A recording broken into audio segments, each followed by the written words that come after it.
বিশ্বনবীর কোনোদিন গুনাহ ছিল না, গুনাহ থাকার কোনো কথাও না। কেউ যদি মনে করে বিশ্বনবীর গুনাহ ছিল তাহলে তার ঈমান থাকবে না।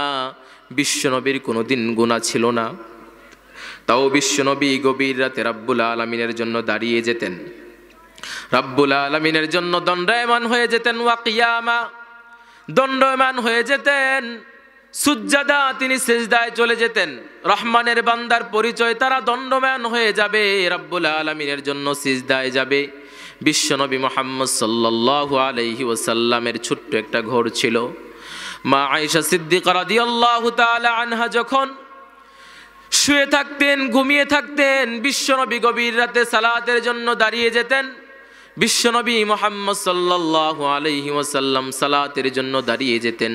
লম্বা সময় ধরে বিশ্বনবী তেলাওয়াত করতেন। মা আয়েশা বলেন, বিশ্বনবীর পা মুবারকগুলো ফুলে যেত। বিশ্বনবী অনেকক্ষণ দাঁড়িয়ে থাকতেন। বিশ্বনবী যখন সিজদায় যেতেন, ঘরটা ছোট ছিল, মা আয়েশা সিদ্দিকা রাদিয়াল্লাহু তাআলা আনহার পাগুলো বিশ্বনবীর সিজদায় পড়ে থাকতো। বিশ্বনবী আলতো করে একটু চিমটি দিতেন, মা আয়েশা পাটা সরিয়ে নিতেন। বিশ্বনবী লম্বা সময় ধরে সিজদা করতেন। আবার বিশ্বনবী দাঁড়িয়ে যেতেন। বিশ্বনবী দাঁড়িয়ে রাব্বুল আলামিনের জন্য, রাব্বুল আলামিনের কাছে তার জিকির করতেন, তেলাওয়াত করতেন। আবার বিশ্বনবী সিজদায় চলে যেতেন। সিজদায় গিয়ে বিশ্বনবী কাঁদতেন, রাব্বুল আলামিনের কাছে যাইতেন। কেন কাঁদতে জানেন নাকি? ও চাঁপাইনবাবগঞ্জবাসী, কেন কাঁদতেন জানেন নাকি? না না, আমরা জানি না, কিন্তু আজকে জেনে নেন, বিশ্বনবী নিজের জন্য কাঁদেন নাই, বিশ্বনবী সব সময় উম্মতের জন্য কেঁদেছেন। বিশ্বনবী মৃত্যুর আগ পর্যন্ত বিশ্বনবী ইয়া উম্মতি ইয়া উম্মতি ইয়া উম্মতি উম্মতি বলে কেঁদেছেন। বিশ্বনবী কিয়ামতের কঠিন ময়দানে ইয়া উম্মতি উম্মতি বলবেন। বিশ্বনবী কিয়ামতের কঠিন ময়দানে সবাই যখন আমরা ইয়া নফসি ইয়া নফসি ইয়া নফসি বলে চিৎকার করব, বিশ্বনবী সেদিন একজন মাত্র ব্যক্তি, তিনি বলবেন ইয়া উম্মতি ইয়া উম্মতি। কেমন উম্মত আমরা, কেমন উম্মত, যে উম্মত হওয়ার জন্য নবীরাও পর্যন্ত দোয়া করেছেন, ঠিক কি না? নবীরা দোয়া করেছেন, রাব্বুল আলামিন বিশ্বনবীর উম্মত আমাদেরকে বানিয়ে দাও। বিশ্বনবী কেমন নবী জানেন নাকি? বিশ্বনবী গোটা মানব জাতির জন্য রহমত। রাব্বুল আলামিন কিছু নবীদেরকে বিভিন্ন জায়গার জন্য প্রেরণ করেছিলেন।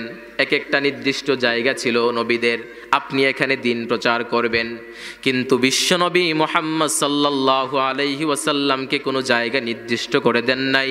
বিশ্বনবী মুহাম্মদ সাল্লাল্লাহু আলাইহি ওয়াসাল্লাম গোটা মানব জাতির জন্য রহমত। পড়ুন সুবহানাল্লাহ।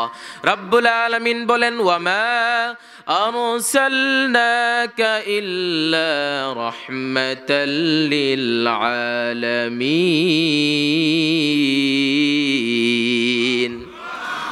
রাব্বুল আলামিন বলে, হে নবী, নবী আমার, ও আমার প্রাণের বন্ধু, ও আমার নবী, আপনি গোটা মানব জাতির জন্য রহমত। আপনাকে রহমত হিসেবে আমি প্রেরণ করেছি। আপনি গোটা মানব জাতির জন্য রহমত। বিশ্বনবী রহমত ছিলেন। বিশ্বনবী আমাদের জন্য রহমত। কারণ যেই নবীর শাফাআত ছাড়া কেউ প্রথমে জান্নাতে ঢুকতে পারবে না, ওই নবীর উম্মত আমরা। কিন্তু ওই নবীর উম্মত হয়েও আমরা নবীর বিরোধিতা করি, ঠিক কিনা? রাসূলের সুন্নতকে আঁকড়ে ধরতে জানি না।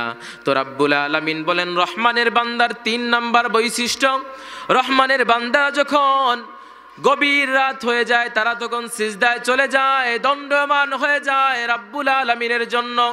রাব্বুল আলামিনের কাছে কেঁদে কেঁদে রাব্বুল আলামিনকে বলে, ওগো রাব্বুল আলামিন, দুনিয়ার জীবনটা আমাদেরকে সহজ করে দাও, তোমার গোলামি করতে পারি তৌফিক দান করো, জান্নাত আমাদেরকে দিয়ে দাও, জাহান্নাম আমাদের থেকে দূরীভূত করে দাও, জাহান্নাম থেকে আমাদেরকে মুক্তি দিয়ে দাও।